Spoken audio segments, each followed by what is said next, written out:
어떠한 사람들 눈에는 알파 미도라는 것에 대한 개념을 모르는 분들에게는 그게 가장 안전한 길로 보일 수가 있는 거예요. 뭐냐면은 이런 거죠. 여성이 이런저런 남자 다 만나봤으니까 이제 나에게 정착을 하겠지. 안전한 초이스.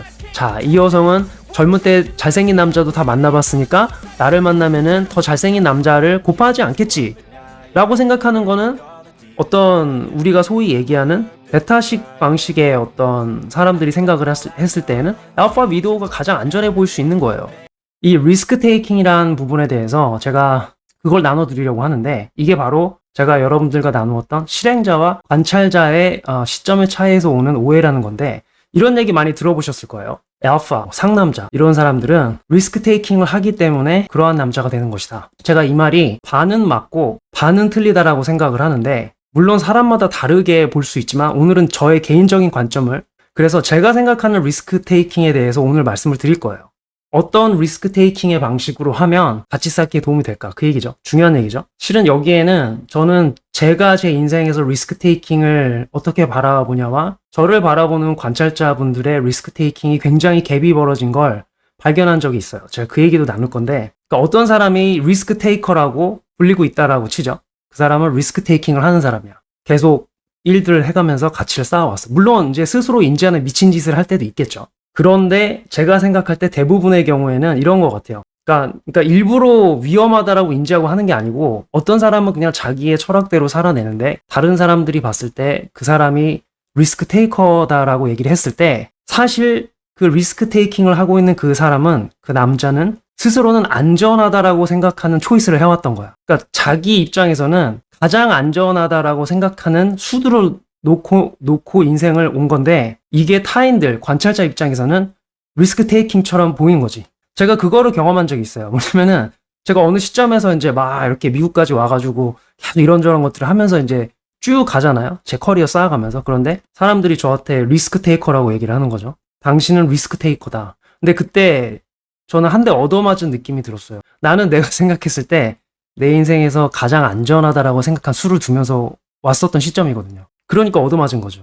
이렇게 된 거예요. 나는 내가 생각했을 때 가장 안전하고 가장 될 것 같은 수를 놓으면서 온 건데, 여러분 본 채널에 이거 있지 않습니까? 그 남자의 인생에 패배는 없다. 그리고 제가 여기 썸네일이나 타이틀도 보면은 위에는 남자 인생에 패배는 없다. 밑에는 뭐라고 써있죠? 확실하지 않은 승부는 걸지 말아라. 이런 거 안 배웠어? 거기도 있죠. 저는 그 마인드가 저의 기본 마인드셋이에요. 뭘 할 때 가장 안전하다라고 생각하는 수를 두고 있는데, 그게 남의 눈에 볼 때는 리스크 테이킹인 수인 거지. 그러면 여기에 차이는 뭐가 있을까라는 생각을 해봤어요, 당시에. 왜 그러지? 나는 내가 생각할 때 가장 안전한 수라고 생각을 해서 이러한 수들을 놓으면서 여기까지 왔는데, 왜 나를 보는 사람들은 나한테 리스크 테이커라고 얘기를 하는 걸까? 그때 제가 깨달았던 것 중에 하나가 뭐냐면, 이거는 문제를 파악하는 관점 자체가 다르구나. 그 상황을 놓고 봤을 때 뭐가 본질인지를 보는 눈이 다른 거예요. 내가 볼 때는 이게 문제의 본질이라서 이 행동을 가장 안전하다라고 했는데, 그게 다른 사람 눈에는 그 문제가 그 본질로 보이지 않아서 그 사람 눈에는 내가 리스크 테이킹을 제일 하는 것처럼 보이는 거지. 예를 들면 이런 것 같아요. 예를 들면 익스트림 스포츠 하는 분들은 좀 느끼실 수도 있는데, 어떤 경우에는 관중 입장에서 봤을 때는 가장 리스키한 행동이나 그 초이스가 그 익스트림 스포츠를 하는 사람의 입장에서는 가장 안전한 수인 경우가 있거든요. 이해가 되시죠? 쉽게 이렇게 말씀을 드리니까. 어떠한 상황에서, 위험한 상황에서도 마찬가지예요. 거기에 익숙하거나 거기에서 문제의 본질을 보는 사람은 과감하게 거기에 손을 짚거나 발을 짚습니다. 왜냐면 그게 가장 안전한 수이기 때문에. 그런데 그걸 보는 청중의 입장에서는 그게 굉장히 위험하게 보이는 거예요. 왜냐면은 자기들 같으면 한 발 뒤로 빼거나 아예 시도를 안 할 것 같은 퍼포먼스이기 때문에. 그래서 위험한 상황에 오면 올수록 제가 보기에는 그 상황에 있어서 엑스퍼트와 비기너의 차이가 극명하게 나타나는 것 같아요. 보통 엑스퍼트는 과감해 보이지만 가장 안전한 수를 두게 되어 있고, 비기너나 나비스라고 보이는 그 초심자들은, 인생에 있어서 초심자들은 자기 딴에는 가장 안전한 수라고 하는데 몸이 경직이 되면서 악수를 두는 경우가 많다는 거죠. 그게 제가 보는 리스크 테이커를 관찰자 입장에서 바라보는 것과 실행자 입장에서 하는 거의 차이가 아닌가. 제가 예를 하나 들어 드릴게요. 직장에서 어느 정도 여러분들도 이제, 이걸 경험하신 분들도 계시겠지. 제 연배에 계신 분들도 있을 테니까. 중년으로 들어오신 분들, 혹은 중년을 지나신 분들. 어떤 조직이나 어떤 분야에 오래 있다 보면 그 사람이 본인의 커리어를 잘 쌓아왔다라면은 어느 시점부터는 정치적 상황을 필연적으로 맞닥뜨리게 됩니다. 왜냐하면 그 개인이 할 수 있는 영향력의 범위와 갖고 있는 자원들, 인맥의 풀이 넓어지기 때문이죠. 그래서 그러한 상황에 오게 되면 필연적으로 정치적인 상황을 맞게 됩니다. 여기서 정치적인 상황이라는 건 뭐냐면 나를 필요로 하는 사람들이 나를 컨택을 하게 되어 있고 나도 누군가를 필요로 하게 되고 이런 게 돼요. 특히 내가 정치적 상황을 필연적으로 맞닥뜨리게 되어 있다. 어떤 조직에서 이게 어느 시점이냐면 한 개인이 처음으로 그 조직의 방향의 좌우를 자신의 한 표로 어떤 권한을 행사할 수 있게 되면 그때부터 정치적인 상황을 반드시 맞닥뜨리게 돼요. 내가 누군가와 함께 협동을 하거나 아니면 내가 줄 자체가 되거나 뭐가 됐든 반드시 필연적으로 정치적인 상황을 맞닥뜨리게 됩니다. 같은 수준의 권한을 가진 주위에 있는 동료들이 새로 들어온 그 사람을 테스트를 반드시 하게 되어 있습니다. 왜냐하면 내 편인지 아닌지를 알아내야 되기 때문이에요. 어떤 식으로든 테스트가 들어와요. 중립을 지키는 것은 굉장히 쉽지 않습니다. 처음에는. 왜냐하면 여러분 그런 정치적 상황에서 조직에서 본인이 중립을 지킬 수 있을 때는 언제냐면은 그 사람 한 개인으로서 처음 들어왔건 나중에 있었건 전체 조직에 영향을 줄 수 있는 상황이 되어야만 해요. 여러 명이 모여도 그 사람을 어쩔 수 없는 정도가 되어야 중립을 지키기가 쉬워요. 그런데 그 정도의 힘이 아직은 있기가 쉽지가 않아요. 처음으로 정치적인 상황에 자기가 들어가게 되면. 대부분은 나도 협업자를 처음에는 구해야 되거나 아니면 다른 사람이 나를 필요로 하게 됩니다. 그때 필요로 할 때 내가 그 사람에게 호의를 보이지 않는 것만으로도 적이 될 수도 있는 상황이에요. 그러나 자신이 중립을 지키고 싶다라면 거기에 대해서 뭔가 큰 힘이 필요한데 처음 들어갔을 때에는 그러한 상황에 그러기가 쉽지가 않죠. 그럼 두 가지의 입장이 보통 주어집니다. 첫 번째로 가장 많이 택하는 건데 전체의 흐름을 거스르지 않는 순응자의 이미지를 보이는 방법이 있습니다. 대세를 따르는 듯한 느낌을 주는 거죠. 내가 판도의 흐름을 읽고 그 흐름이 가는 대로 가겠다라는 이미지를 보여주는 거예요. 아니면 두 번째가 있는데 두 번째는 나의 지지와 표를 얻기 위해서는 너희들이 나를 설득해야 한다라는 이미지를 주는 거예요. 그러니까 주체적인 인물로 시작을 하는 거죠. 그러니까 내가 중립을 지킬 만한 아직 영역이 없으면 두 가지 중에 하나예요. 내가 순응하는 자의 이미지를 보이던지 뭐 나중에 바뀌더라도 순응하는 자의 이미지를 보일 수가 있고 또는 상대들이 나의 힘과 지지와 그 표를 얻기 위해서 나를 설득해야 되는 주체적인 인물로 그 사람에게 비춰지는 거죠. 두 가지의 이미지가 있어요. 사람들마다 고르는 게 다른데 제가 처음에 그 상황에 맞닥뜨렸을 때는 특히 여기가 미국이라는 상황도 있기 때문에 저는 후자가 더 안전하다라고 판단을 했어요. 어떤 거냐면은 나의 표와 지지를 얻기 위해서는 나를 설득을 해야 된다. 저는 그런 입장을 처음으로 갖고 들어갔는데 저랑 같이 일을 하던 다른 중국인 동료가 차이니즈 아메리칸이죠. 중국인 동료가 반대로 저에게 조언을 해줬었죠. 그러니까 제가 처음에 움직인 행보를 딱 보고 깜짝 놀라서 그때 와가지고 따로 이제 저랑은 친한 친구였어요. 와가지고 반대로 조언을 하는 거예요. 그러니까 뭐 우리나라 말로 치면은 최대한 낮춰라, 로우키로 가라 라는 얘기를 해줬던 거죠. 저는 일부러 막 이렇게 저를 드러냈던 건 아니고 제 개인적인 문제의 파악에서는 나의 지지와 표를 얻기 위해서는 나를 설득해야 된다라는 이미지를 주는 게 훨씬 더 안전하다라고 생각을 했어요. 왜냐면 제가 그러한 이미지를 한다라고 해서 내가 너의 적이 된다라는 이미지는 아니기 때문이죠. 나의 지지를 얻기 위해서는 나를 설득해야 되고 나를 설득하려면 나에게 이득이 되는 걸 가져와야 되겠죠. 그러한 이미지를 주는 게 저는 가장 안전하다라는 생각을 했고 물론 처음에 갈등이 좀 생길 수도 있었어요. 그렇지만 저는 저의 방식대로 갈등을 최소화하면서 사회 진행을 활용을 해서 문제를 타개해 나갔고 저에게는 제가 선택했던 방식이 제일 맞았던 거죠. 저라는 사람은 여러분 제가 아무리 순응하려는 이미지를 보여주려고 해도 제가 진짜 최선을 다해서 완전히 숨기면 모르겠으나 결국에는 삐져나오게 되어 있어요. 저의 원래 모습이 편하지 않은 자리가 되는 거죠. 제가 만약에 너무 강한 퍼소나를 얼굴에다 씌워놓으면은 그 자리에서 저의 장점을 10분 발휘할 수 없는 상태가 됩니다. 왜냐면 나도 내 스스로 조직의 방향에 대해서 한 표를 던지는 그러한 입장인데 계속 눈치를 봐야 된단 말이죠. 그렇게 됐을 때에는 나중에 컨그루어스가 깨질 확률도 높고요. 그래서 제 입장에서는 장기적으로 영향력을 행사하고 싶었기 때문에 나를 설득을 해야 하는 그런 주체적인 인물로 이미지를 박아뒀고 동시에 합리적인 인물로 또 둔 거죠. 그러니까 어깃장을 놓는 사람이 아니라 대화를 통해서 합리적인 딜을 제시를 하면은 거기에 대해서 충분히 이해를 하는 사람. 그 정도까지가 제가 생각했던 제가 갖고 있는 권한의 가장 맥시멈으로 할 수 있어요. 그때 당시에. 제 입장에서는 그게 가장 안전한 수였는데 이제 그렇지 않은 성향을 갖고 있는 중국인 동료 입장에서는 굉장히 제가 둔 수가 리스크 테이킹으로 보였던 거죠. 네가 나중에 너 스스로의 의견을 articulation 제대로 전달을 못하는 상황이 되면은 그때 누가 너를 커버를 쳐 막 이런 얘기를 하는 거죠. 그런데 저의 이 상황에서는 저의 이 딕셔너리 저의 사전에서는 나의 의견을 상대방에게 제대로 전달을 하지 못한다라는 상황 자체가 없었기 때문에 중국인 동료가 저에게 얘기를 했던 그것 자체는 저에게 고려 대상이 아니었어요. 그러니까 사람이 볼 때마다 다른 거예요. 제가 볼 때는 여러분 중국인 동료가 오히려 더 리스크 테이커였습니다. 왜냐하면 자기가 선택한 대세가 나중에 언제 뒤집어질지도 모르는 거고 그러면 후회를 하는 인생을 살 수도 있는 거고 제가 볼 때는 중국인 동료가 선택을 하는 그게 훨씬 더 리스크 테이킹 하는 그런 방식으로 보였는데 중국인 동료가 저를 봤을 때는 제가 선택했던 게 훨씬 더 리스크 테이킹 하는 입장으로 보였던 거죠. 그러면 결국에는 어떤 게 되냐면은 소수가 가장 안전하다라고 생각하는 것을 선택하는 입장이 리스크 테이킹의 입장으로 보이진 않을까라는 생각을 했었어요. 그때 문제의 본질을 파악을 하고 거기에 맞게 합리적으로 의견을 전달하는 사람의 방식 자체가 그 사람들에게는 가장 안전한 초이스이지만 대부분의 사람들에게는 리스크 테이커처럼 보이는 건 아닐까라는 생각을 했었어요. 정치적인 상황을 맞닥뜨렸을 때. 또 다른 예를 들어드리면 이런 정치적 상황에 꼭 오지 않더라도 예를 들면 제가 훨씬 더 과거에 조직에서 권한이 많지 않은 자리에 있었을 때에도 예를 들어서 매니저가 보복 인사의 냄새가 나는 행동을 보였다라고 하죠. 미국에서는 이걸 retaliation이라고 하는데 retaliation은 미국에서 금지되어 있는 인사 조치입니다. 그런 식으로 하면은 반드시 fireback을 받게 되어 있어요. 외국인으로서의 어떤 조직에서 일을 할 때에는 아직 약자의 입장인 거죠. 신분 때문에 아주 과거를 얘기하는 거예요. 옛날 과거에.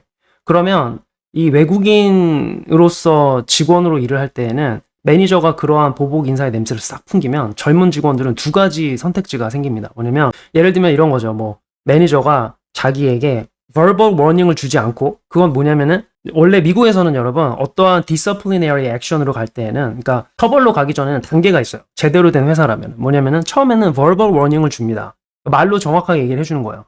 이러이러한 거는 안 된다. 예를 들어서 퍼포먼스 레벨이 낮거나 내규를 어기는 듯한 행동을 했거나 그랬을 때 심한 게 아니라면은 verbal warning을 처음에 줍니다. 그건 안 된다라고 얘기를 하고 이게 반복이 되면은 written warning이 나갈 거다라고 얘기를 해줘요.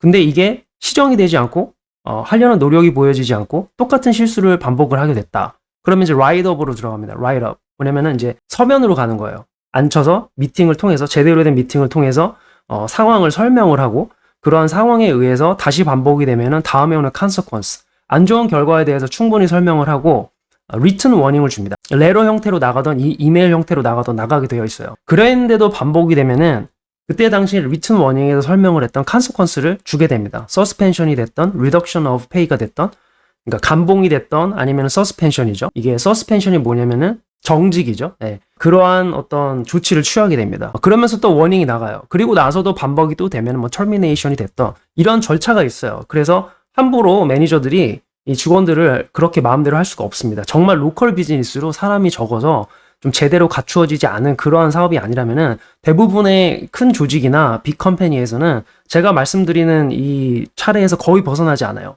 근데 개중에 여러분 이 policy를 족같이 사용하는 매니저들이 있습니다. 뭐냐면은 본인이 유리할 때에만 policy를 드는 경우예요. 그러니까 본인이 유리할 때, 그러니까 유리한 경우에서만 어떤 경우에는 policy를 스킵하기도 하고 어떤 때에는 누군가를 희생양으로 만들기 위해서 스케이프고트죠.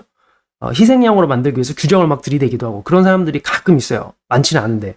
왜냐면 미국에서는 이렇게 하면 안 되기 때문이죠. 그런데 어쨌든 외국인으로서 일을 할 때에는 이러한 미국 문화에 적응이 되어 있지 않고 어떤 악독한 매니저들은 많진 않아요, 여러분. 되게 소수인데 그런 매니저들은 그걸 알고선 이 외국인 노동자에 대해서 많은 리웨이를, 레버리지를 갖고 있기 때문에 그러한 어떤 불이익을 주는 행동을 하기도 합니다. 예를 들어서 verbal warning 안 주고서 빡쳤다고 막 서스펜션을 내리거나 이럴 수도 있어요.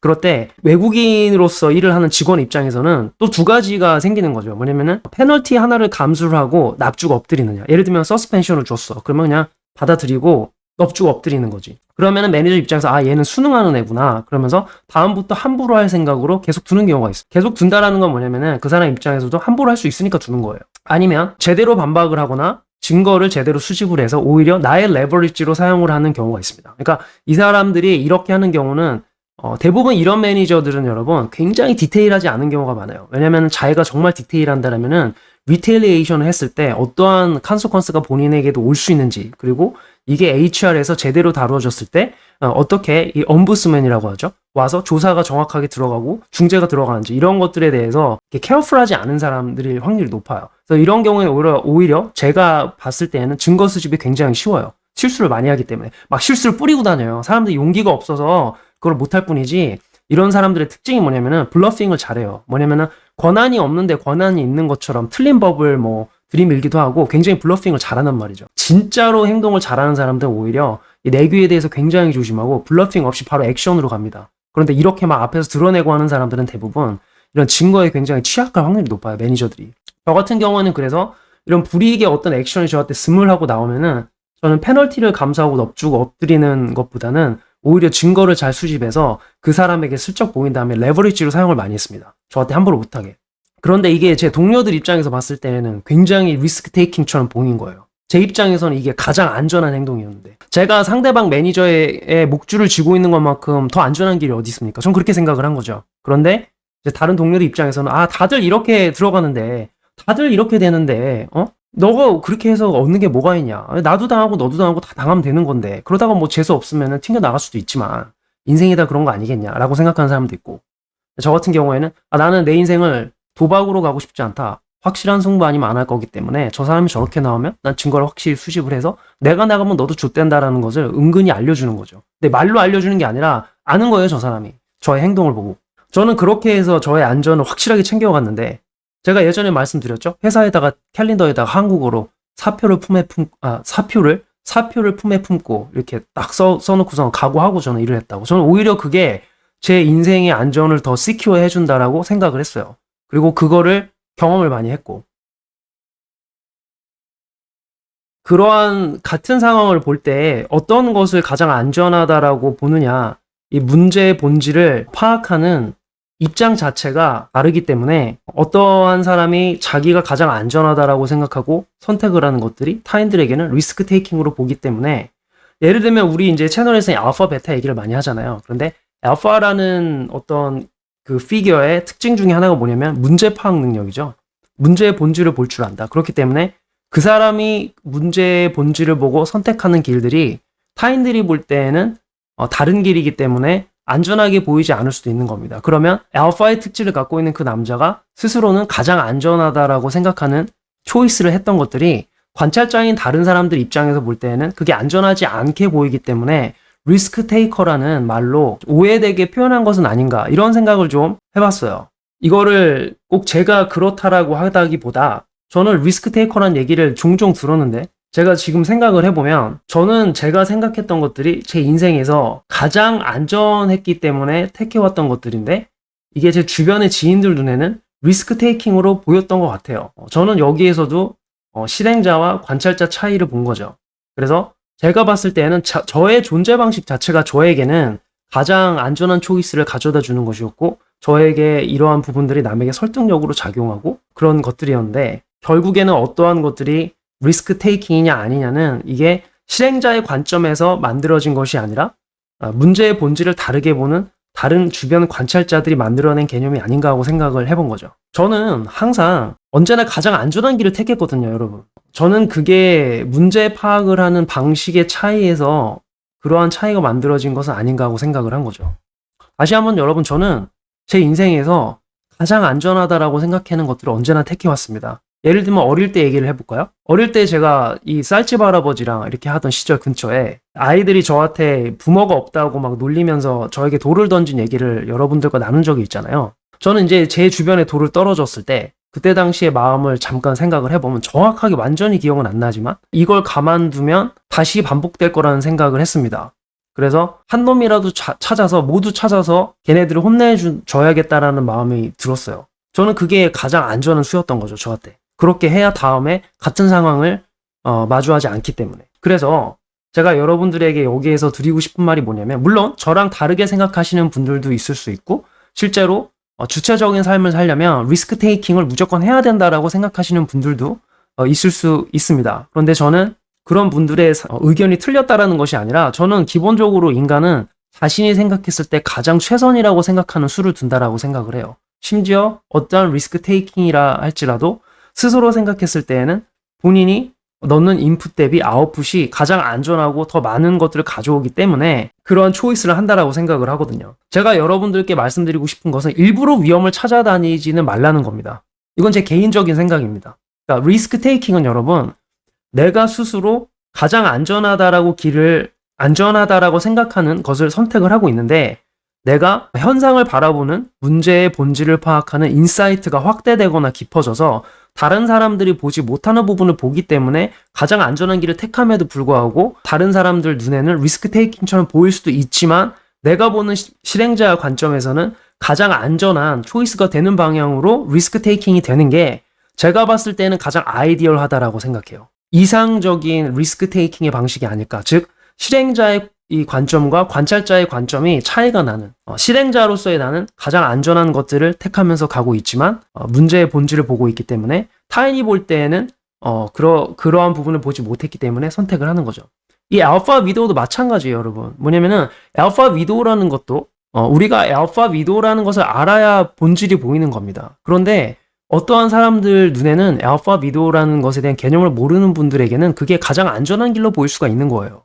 뭐냐면은 이런 거죠. 여성이 이런저런 남자 다 만나봤으니까 이제 나에게 정착을 하겠지. 안전한 초이스. 자, 이 여성은 젊을 때 잘생긴 남자도 다 만나봤으니까 나를 만나면은 더 잘생긴 남자를 고파하지 않겠지 라고 생각하는 거는 어떤 우리가 소위 얘기하는 베타식 방식의 사람들이 생각을 했을 때에는 알파 위도우가 가장 안전해 보일 수 있는 거예요. 그러나 알파 위도우를 알고 있는 우리의 실행자 시점에서는 여러분, 알파 위도우는 그 전에 만났던 알파 고스트를 잊을 수 없다라는 문제의 본질을 알고 있기 때문에 여러분, 알파 위도우를 택할 때에는 인격적인 성숙이 완전히 미쳐가지고 스스로를 다뤄낼 수 있는 사람이면 한번 고려를 해보고, 그렇지 않은 경우에는 우리가 알고 있잖아요. 알파 고스트를 마음에 품고 혹은 알파 고스트를 매일매일 생각하지 않다 하더라도 그동안에 놀아왔던 그 호프 페이즈의 시간들 때문에 그 시절을 잊지 못하고 다시 밤으로 나간다라는 것을 우리는 알고 있죠. 그렇기 때문에 예를 들면은 소위 얘기하는 굉장히 유행이 됐던 설거지론이라고 있죠.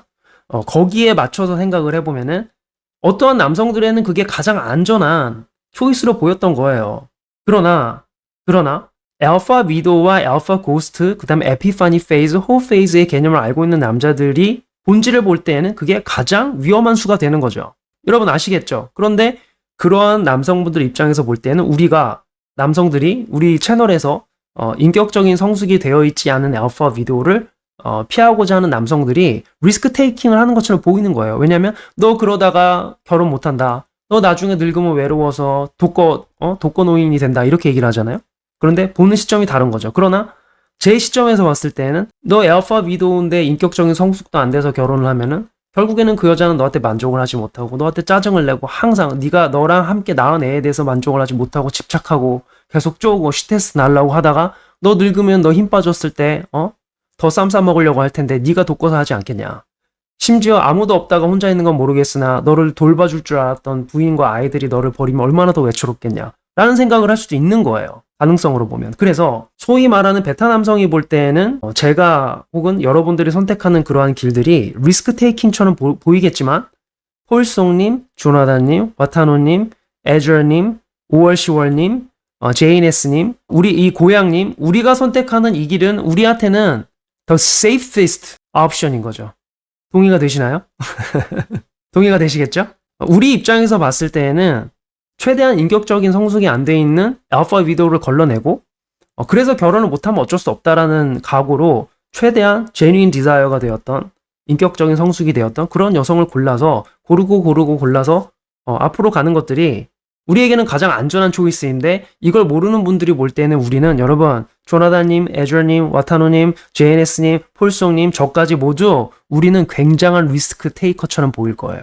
그래서 저는 이러한 시점에서 이 리스크 테이킹의 관점이 실행자와 관찰자 시점에서 굉장한 개입을 보일 수 있다.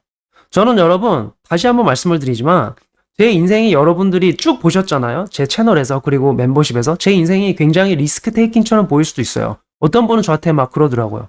언남님은 타고난 스트렝스가 있기 때문에 그런 것들을 하시지 나는 그렇게 하지 못하겠다 이러는데 아니에요 여러분. 저는 제가 생각했을 때 인생에서 가장 안전하다라고 생각하는 길들을 택해왔습니다.